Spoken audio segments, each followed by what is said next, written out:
E o assunto de hoje é sobre o Plano Diretor de Ordenamento Territorial, o PDOT, que é um tema que exige participação popular. Para falar sobre o assunto, eu estou aqui com o André Tavares e com a Ludmila Correia, que são arquitetos e urbanistas, e vão falar um pouco para a gente sobre o PDOT. Olá, André. Olá, Ludmila. Obrigada por estarem aqui com a gente hoje. Então, para começar, nós estamos no mês do aniversário de Brasília, 65 anos dessa cidade planejada, e a gente gostaria de saber o que significa o PDOT e qual é a importância para a população. Obrigado pelo convite, né, Ludmila também aqui presente. O plano diretor é esse planejamento territorial, né, que vai organizar e vai dialogar com os interesses da sociedade civil como um todo, planejando seus próximos 10 anos, né? Planejando desde seu desenvolvimento, os recursos investidos, as áreas prioritárias, né? E o plano diretor em Brasília é muito importante. Primeiro, que Brasília é um símbolo de cidade planejada, né? O IAB, que é o Instituto dos Arquitetos do Brasil, que é uma entidade centenária, comemora também 65 anos junto com Brasília, né? O departamento do DF. E a gente olha o plano diretor como esse grande instrumento de diálogo, né?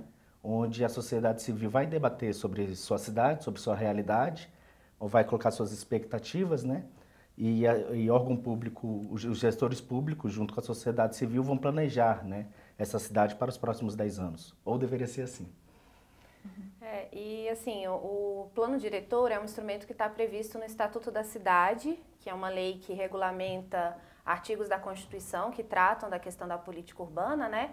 E o Estatuto da Cidade coloca que qualquer cidade com mais de 20 mil habitantes precisa ter um plano diretor, né? E aqui no caso do DF a gente tem esse desafio, já que a gente, do ponto de vista legal, só tem um município, mas a gente tem 35 regiões administrativas, a grande maioria com mais de 20 mil habitantes, né? Então, o ideal seria que a gente tivesse um plano diretor para cada RA, né?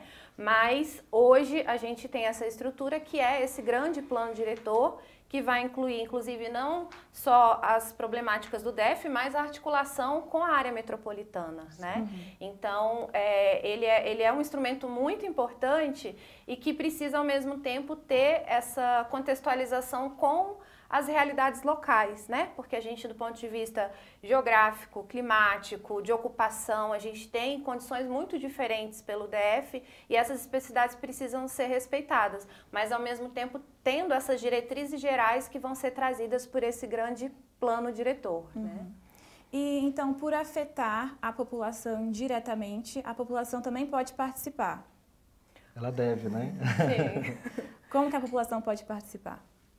A população ela pode participar. A gente tem, nesse processo de revisão se criou a CGP, né, que é o Comitê de Gestão Participativa, onde a gente apresentou formas de participação junto com a CEDU, né, criou um planejamento, né, junto com a CEDU de como participar e teve as etapas de participação também, né.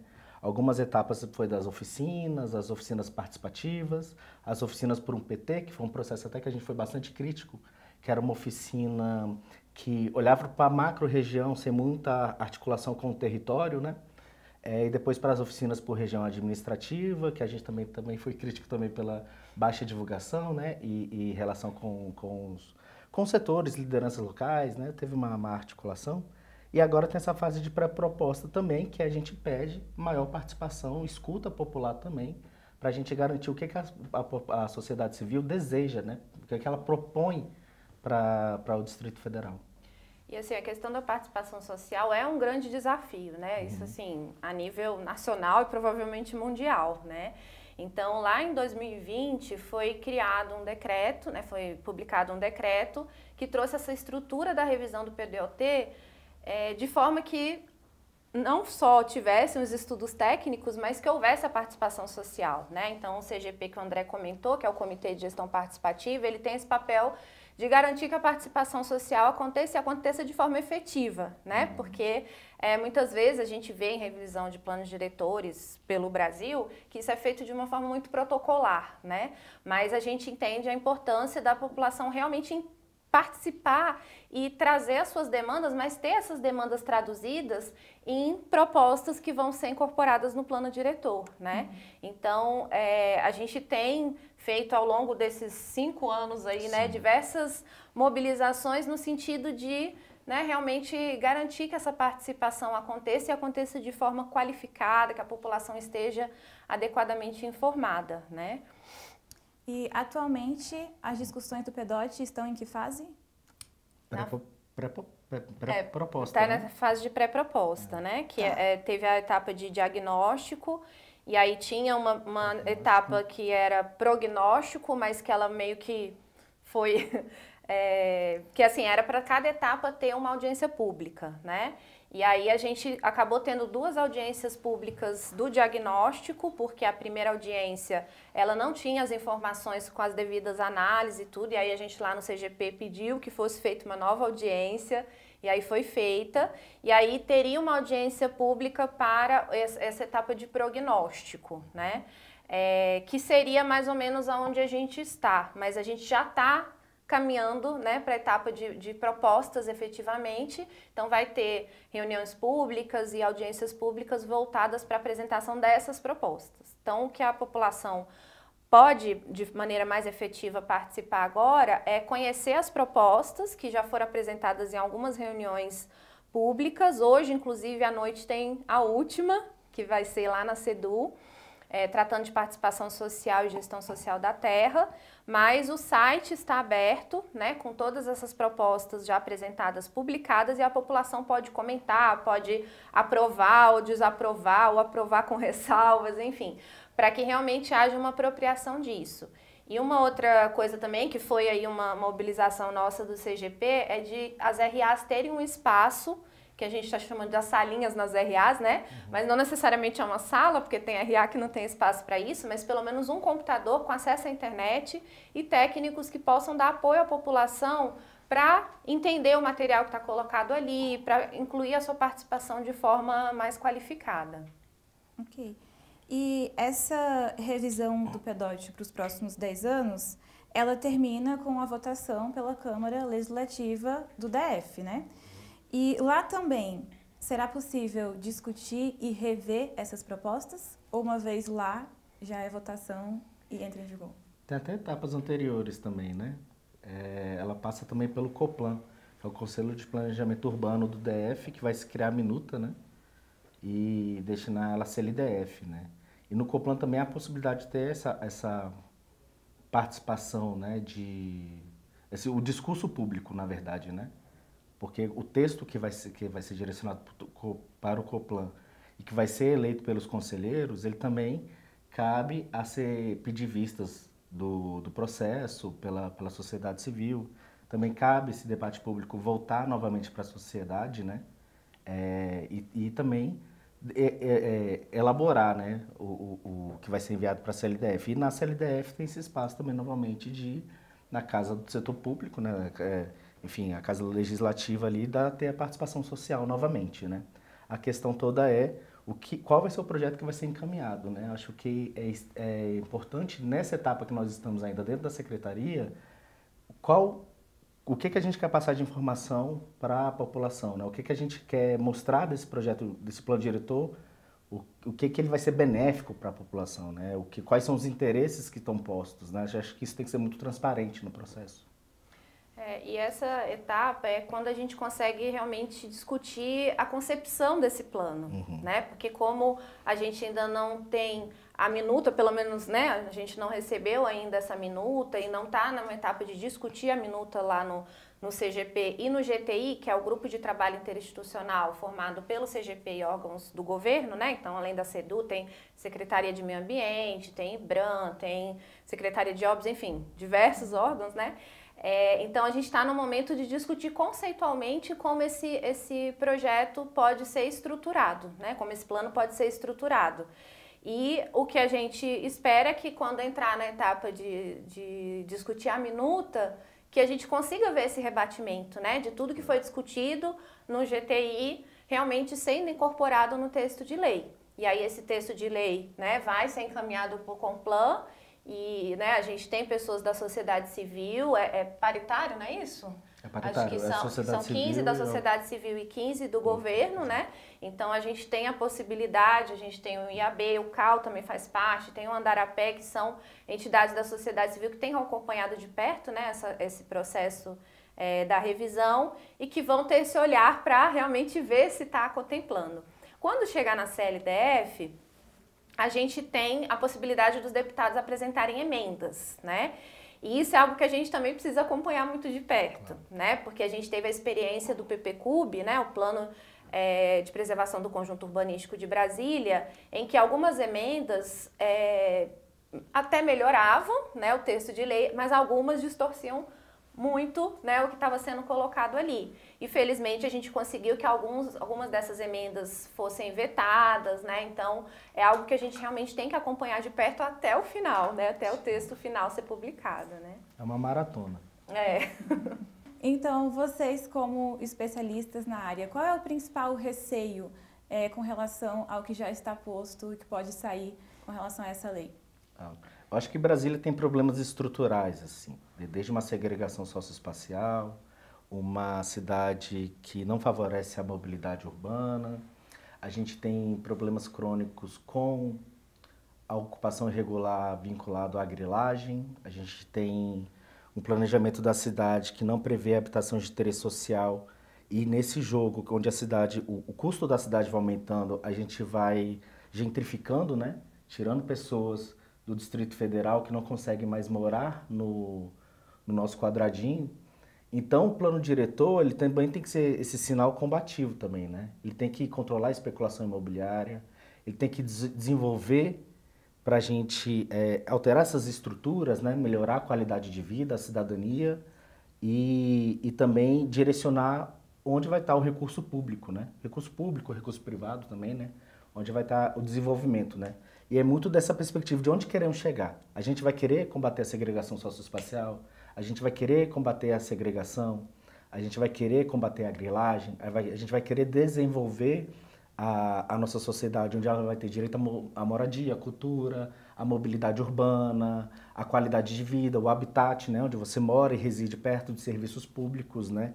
Então tem todo esse jogo de interesse entre o setor público e privado, entre o interesse da sociedade, entre o interesse de desenvolvimento econômico, que precisa estar muito claro no plano diretor, né? E isso é um combate, na verdade, né? Então o plano diretor ele tem que se voltar para a sociedade civil. Ele tem que voltar para o interesse público, né? E hoje em dia a gente tem algo muito forte, que já não é de hoje, mas assim, está alarmante, que é as questões ambientais, né? Já sentimos muito forte aqui em Brasília a seca. A gente tem uma questão de escassez de água em relação a... Brasília tem esse problema, né? De água, né? A gente tem uma cidade que cresce e a gente não se sabe muito bem como é que vai ficar nossos recursos hídricos, né?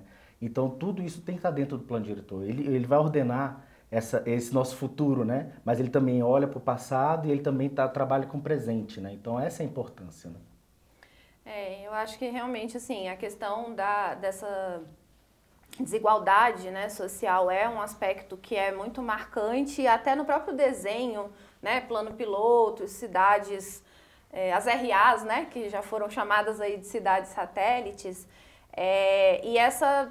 O plano diretor ele tem esse potencial de diminuir um pouco essa desigualdade na destinação dos recursos, por exemplo, né? Que você tenha uma destinação de acordo com as necessidades das pessoas e não tenha uma concentração, por exemplo, excessiva no plano piloto, né? Até em relação a serviços, a ofertas de trabalho, etc.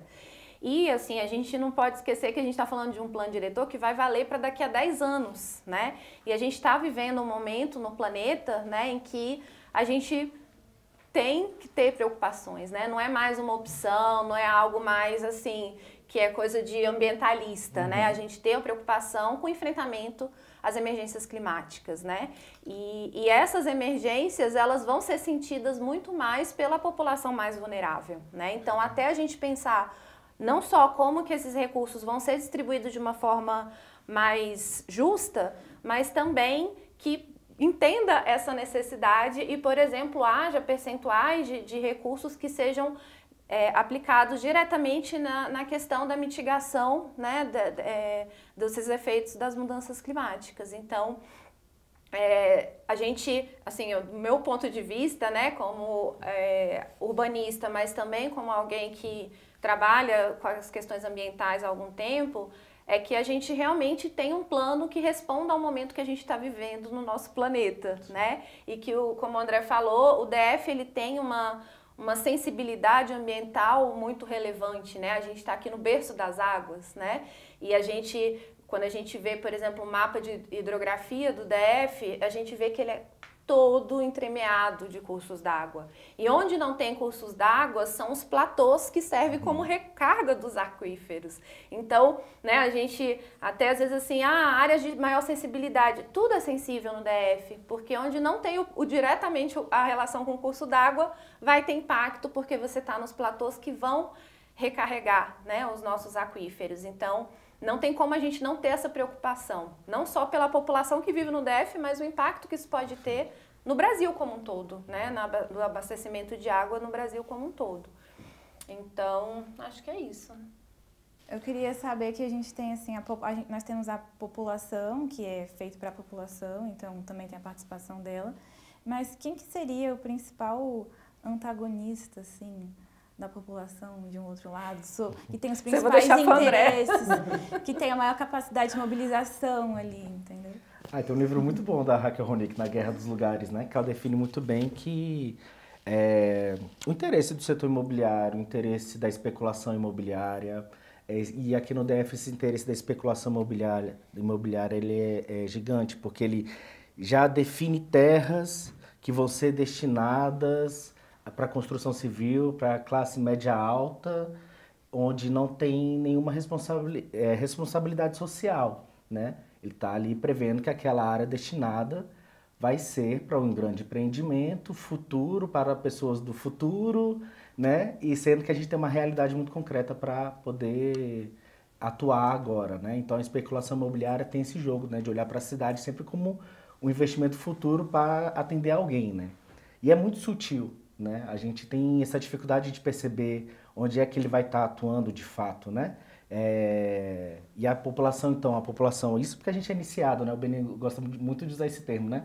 Nós iniciados do debate, né, que estamos ali debatendo a cidade, a gente consegue minimamente perceber, mas a população no geral não. Então, no jogo das cidades, né, você vai ter muitos interesses. Esses interesses vão estar em diversos lugares. Ele vai estar dentro do setor público, ele vai estar dentro de grandes corporações, né? Recentemente, até aproveitando, todos foram pegos de surpresa com uma termoelétrica sendo construída, para ser construída na Samambaia, né? Onde o setor público não sabia, a sociedade civil não sabia, e é um projeto que não cabe ao nosso tempo, é um projeto que polui, já é um rio muito poluído, né? Que vai consumir também muito do rio Melchior, que vai piorar a qualidade do ar do Distrito Federal, mas principalmente atendendo já áreas vulneráveis como Sol Nascente, Ceilândia e Samambaia. Então, assim, nesse jogo de interesse das cidades, projetos estão sendo construídos e a sociedade civil não está a par desses projetos, né? E o plano diretor, até voltando para o nosso tema, ele é esse instrumento que garante ali, pelo menos minimamente, que a população tenha consciência do que se está acontecendo e como ela pode incidir nesse debate, né? E assim, tem uma questão, acho que estrutural e histórica aqui no DF, né, que faz com que a gente, para conseguir realmente chegar naquilo que a gente está comentando que seria importante, a gente tem que romper alguns paradigmas, né? Então, assim, eu vejo dois aspectos muito importantes nisso. Primeiro, a questão da lógica de criar novos empreendimentos, né? A gente tem diversos estudos mostrando que o crescimento populacional do DF tende a diminuir, né? E a gente tem aí, pela previsão do que tem sido, inclusive, noticiado na própria mídia, né? Empreendimentos para uma população que não vai existir, né? Então, assim, isso é até uma questão que eu, como professora, assim, sempre coloco, né? Dos arquitetos, urbanistas, engenheiros, terem uma mudança de paradigma, de pensar em reuso de edifícios, né? Então, de você trabalhar com o que já tem, de ocupar os espaços que estão vazios, que já têm infraestrutura, ao invés de pensar em criar novos parcelamentos em áreas que têm ali uma natureza, né, que ainda está preservada. E, por outro lado, a questão da grilagem, ela também tem uma raiz histórica, né? A gente tem uma lógica de ocupação aqui do Distrito Federal que o próprio Estado disponibilizava terras sem infraestrutura, né? Em governos anteriores. E aí essa lógica de que vamos ocupar e uma hora regulariza é algo que está enraizado nas pessoas de todas as classes sociais.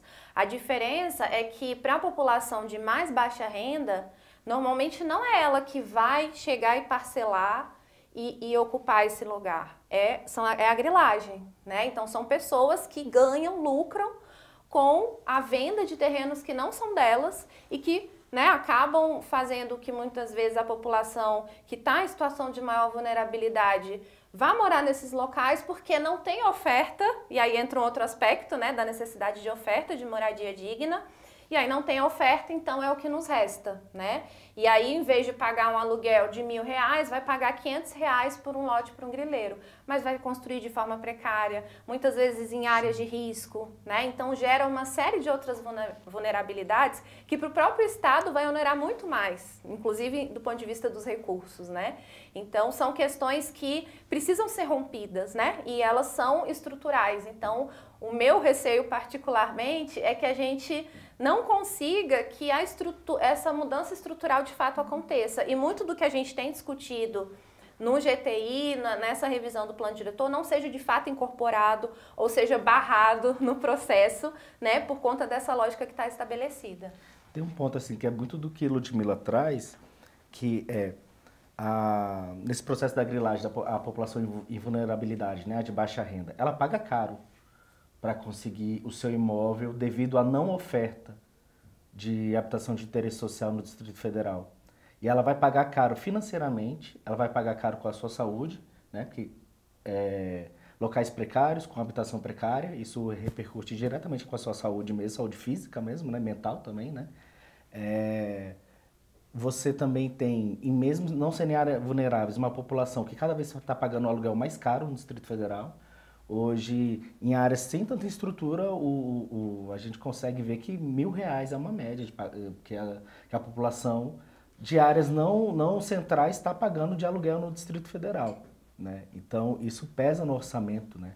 Mobilidade pesa no orçamento, o aluguel pesa no orçamento, isso vai gerando uma série de outras questões que chega a insegurança alimentar, né? Chega a problemas de saúde, chega na mobilidade da pessoa, né? Até de buscar uma nova saída para a sua vida. Isso passa pelo planejamento urbano, né? Se a gente não direciona um planejamento urbano que vai combater as desigualdades, a gente vai continuar dando chance para a população classe média, a população pobre do Distrito Federal ficar buscando suas soluções, né? Ali porque tem a necessidade e ela vai recorrer a isso, a essas situações com a grilagem, ela vai acabar caindo novamente, né, nessa lógica da grilagem, da ocupação irregular, que tem malefícios tanto para ela quanto como para a população do DF como todo.